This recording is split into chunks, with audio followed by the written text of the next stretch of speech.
There are social experiments that were exciting as an experiment, but they failed. When an experiment fails, you drop it and you try something else. The social experiment of dating is a total failure, but nobody's trying anything else. That's a strange thing. We keep dating while admitting that it's a total failure. Let's take a look. Many years ago, social geniuses and experts decided that men and women lived separate lives. Boys and girls went to separate schools, did their own activities separate. And then they're supposed to get married to each other, and that's a problem. They don't understand each other, they don't know each other, they're not familiar with each other. Shouldn't they get to know each other more before they're married? Shouldn't there be more co-ed activities before they're married, so that they get to understand each other, so that when it comes to choosing a mate, you would be more intelligent, you would know what you want, you would know what's good for you, and you'll make a more rational and a more mature decision on who to marry. Marriages will then be enhanced, they will be better, and they will last forever. That was the theory. And so the experiment. Partying, dances, socials, all with what are they called? Not a referee. Anyway, an adult, making sure that everything is on the up and up and everybody's behaving and so on. Well, it didn't work. Marriages didn't become better. So the experts said, well, that's because there's still too much separation. There's still too much distance. You know, you can only go on a certain time with a certain amount of hours, and you have to have supervision, and you can't really get to know each other. It's too formal. You got to relax. Let people really get to know each other. That was the next experiment, and it failed.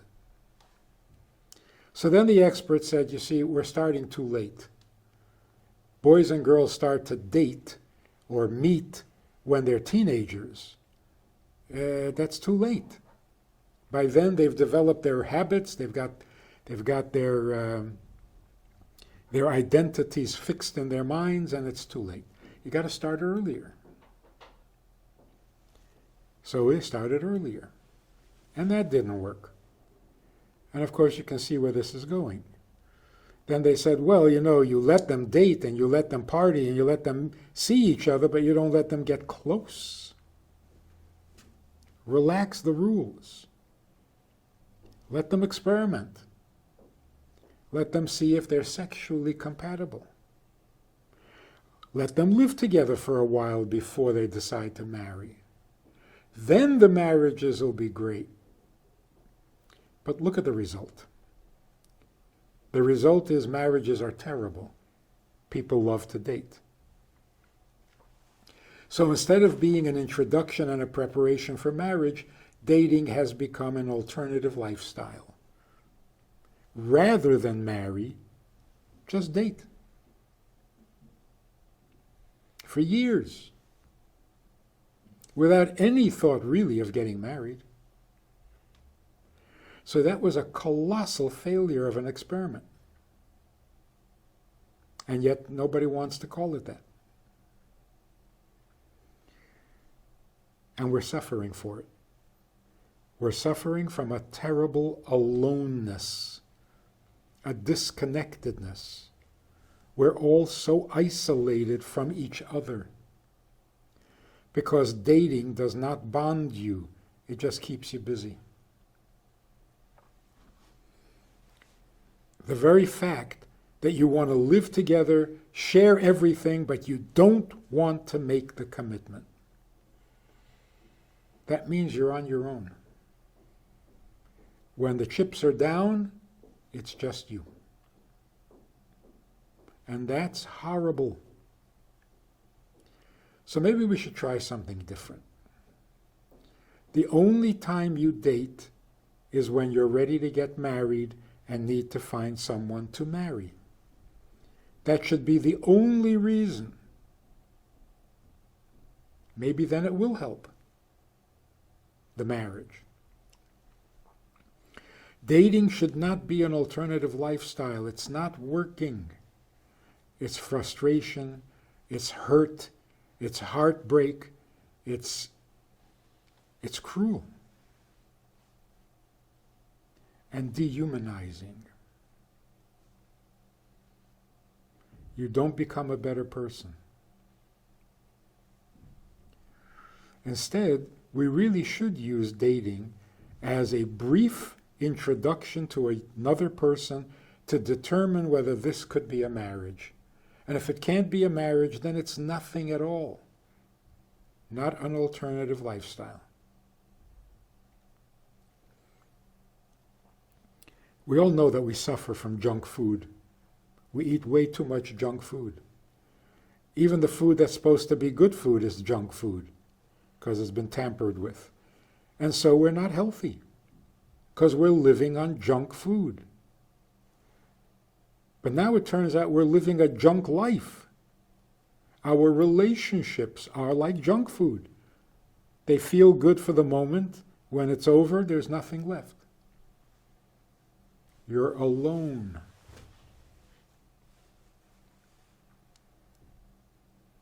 Getting married takes away the aloneness. That's your primary motivation. To not be alone, to not be just me.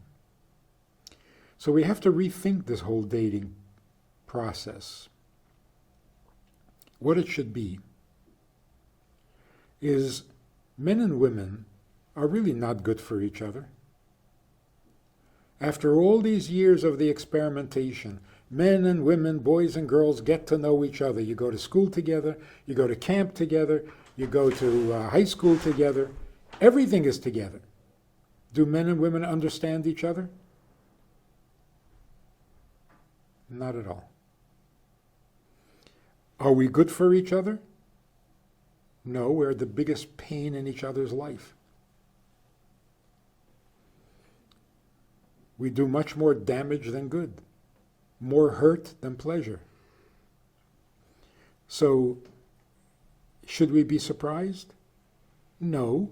Men are from Mars, women are from Venus. What do you expect? The only way men and women can be good for each other is if they're married to each other. If he becomes a husband and she becomes a wife, that's a completely different story.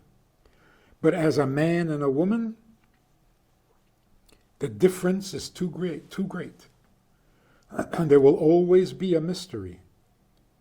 Men cannot really understand women, and women cannot really understand men. We like to convince ourselves that we do. But it's not possible.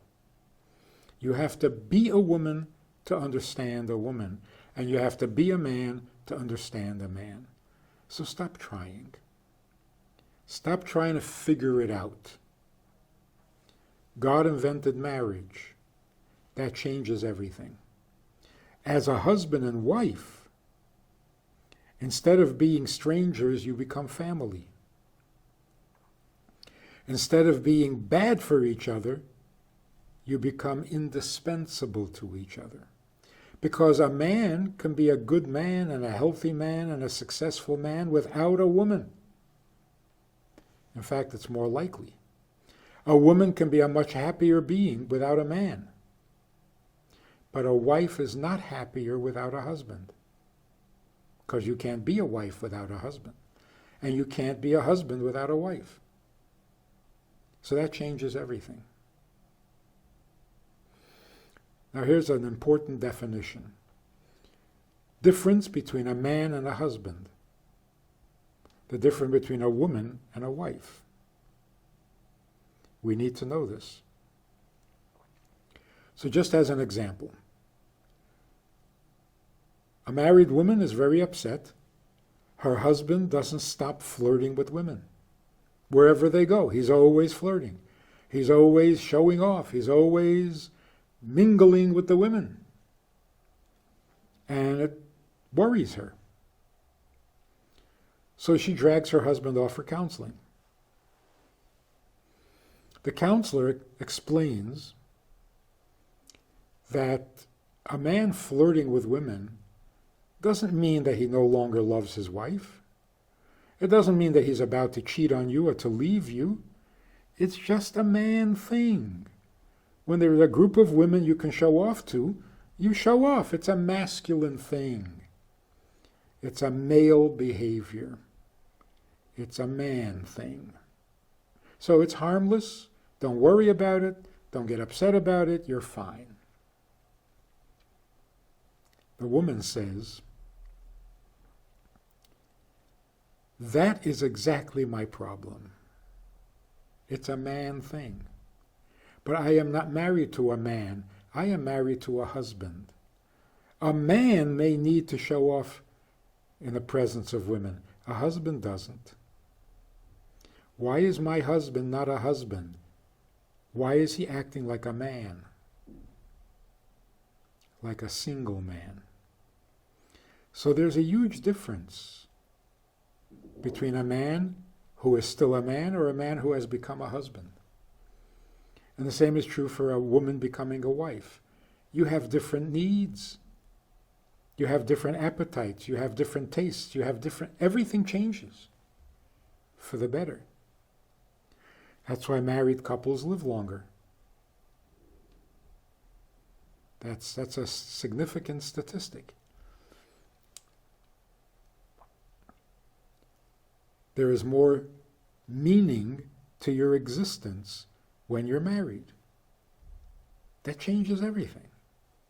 So one of the disasters in society today is that men and women get married but have all intention of remaining man and woman. They don't really become husband and wife. Simply because there's no glamour in it. It's not glamorous to be a husband.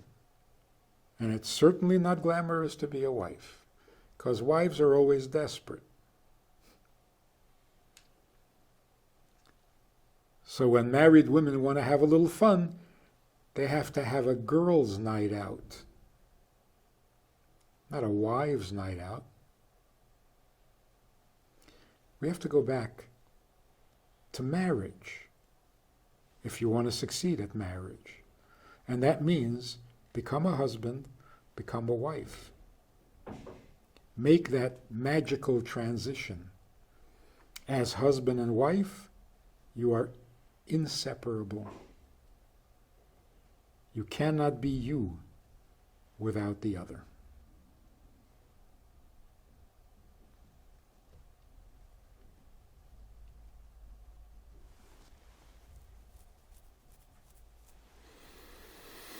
What was the other thing? Advice to new fathers?